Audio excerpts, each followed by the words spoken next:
يكون بقى متابع والله في كل الكرات وفي كل المباريات، لان الزمالك محتاجه في هذا الوقت. الشناوي في حراسه المرمى، هنشوف امامنا ادي هجمه وتسديده والهدف الاول. الهدف الاول اشعلها من البدايه هو الكابتن الكبير العائد ابن النادي. هنا امامنا حازم امام كابتن نادي الزمالك في هذه المباراه على دكه البدلاء. شيكابالا موجود ويقود بقوه. حازم امام يقود في اول دقيقه من اللقاء او في الدقيقه الثانيه تحديدا. حازم امام يحرز الهدف الاول، جول اول لنادي الزمالك، جول التفوق لنادي الزمالك. البدايه الجديده هنا امامنا، شوف الضغط العالي والتسديده من مره واحده.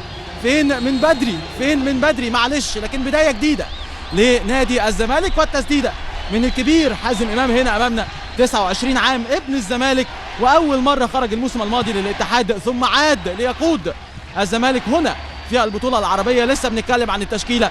دفاعي جيد من لاعبي نادي الزمالك. بدايه الهجمه سامي النجعي، تمريره في العمق اطول من اللازم، يلحقها امامنا هنا خطيره. يحيى الشهري على حدود منطقه الجزاء مستني المسانده، يرجع تاني امامنا هنا لاعب برونو اوفنسي. العرضيه على حدود منطقه الجزاء، السلام ولا اجمل، عدى حلوه ممكن يسدد، خطيره خلي بالك وحذاري، والهدف. يا ولد قلنا في ثغرات في دفاعات نادي الزمالك، وحذاري من الهجمات. وليوناردو بيريرا البرازيلي المعار من الجزيره الاماراتي هذا الموسم يضع الهدف الاول، جول اول لنادي النصر السعودي، جول التعادل في الدقيقه 12. يعدل امامنا هنا البرازيلي ليوناردو بيريرا اللي يعني بيعتمد عليه كتير قوي في كل المباريات ريكاردو جوميش البرازيلي الاخر المدير الفني الحديث، واللي جه بيه مع قدومه للقياده الفنيه للنصر. شوف هنا امامنا ولا اجمل احمد الفريدي، ضيع هجمه من اقوى واخطر الهجمات، لكن عمل اسيست ولا اجمل، والتسديده من مره واحده يضعها بمهاره واتقان وتقنيه عاليه في التوجيه. ليوناردو بيريرا 30 عام برازيلي، لعب في قصص من في المنتخب السعودي، وهداف مونديال او تصفيات مونديال كاس العالم للقاره الاسيويه.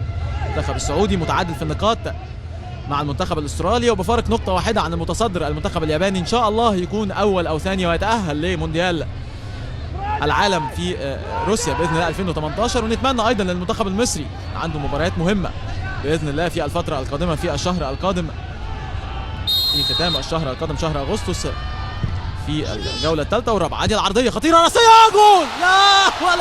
يا ولد الونش موجود، والعرضيه المتقنه والراسيه من جانب محمود حمدي. الونش يخلص، جول اول بقى للونش مع الزمالك، لكن جول تاني لنادي الزمالك، جول التعزيز. كمل الونش، موجود الونش ويخلص الونش ويشيل الونش النصر الهدف الثاني. هنا امامنا ادي العرضيه والونش، يا ولد قوه بدنيه، تعامل براسيه متقنه بتوجيه اكثر من رائع في مرمى متعب شراحيلي. الهدف الثاني لنادي الزمالك، 2-1 يتفوق عن طريق محمود حمدي. الونش من عرضيه متقنه من اسامه ابراهيم، يعني اللعبه كلها دفاعيه من نادي الزمالك. اسامه ابراهيم يعمل العرضيه ومحمود حمدي الونش